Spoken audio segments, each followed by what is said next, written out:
So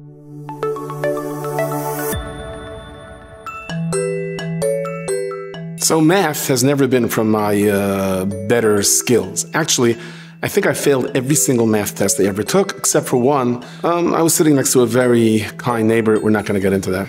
So anyway, here I am. I'm in Yerushalayim. You know, the mikveh Erev Shabbos is very complicated. There's shkolim and agurot, and you have an extra 2 shekel for the towel, and I am at a total loss. There's bills, there's coins. I'm putting in these bills. They just keep coming right out. It's not registering. People online behind me are getting impatient. I don't know whose picture is on a 20 shekel bill. I'm telling you, whoever it was smirking at me. And finally, a yid who's laughing behind me says, "How can I help you?" I says, it says 10 shekel. I'm putting in 10 shekel. It comes right out. He tells me that's 10 agurot.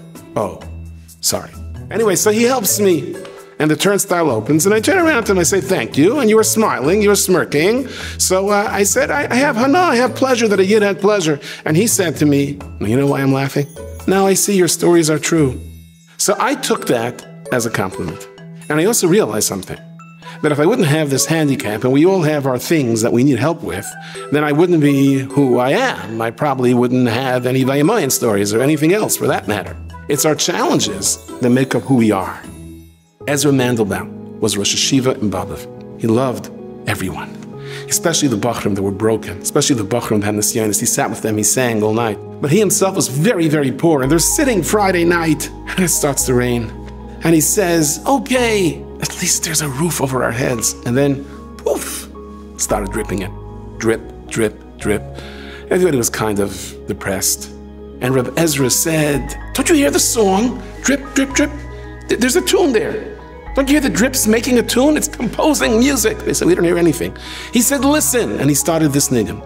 Na na na na na na na na na na na na na na na na na na.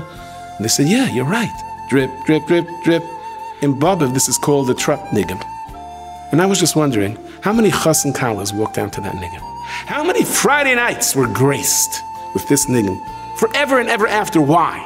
Because this year Reb Ezra Mandelbaum took what could have been the most vulnerable, depressing, challenging moment of his life, and he heard a song. In our nesyonos, in our difficulties, why me? Why again? Why am I suffering like this? Why do I always have the challenge? Why do I have to work my way back? Why? Because you could create a song that never existed before. Every single person has his challenges that no one else in the world has. And to the Malachim and Shemayim, that is the greatest music ever.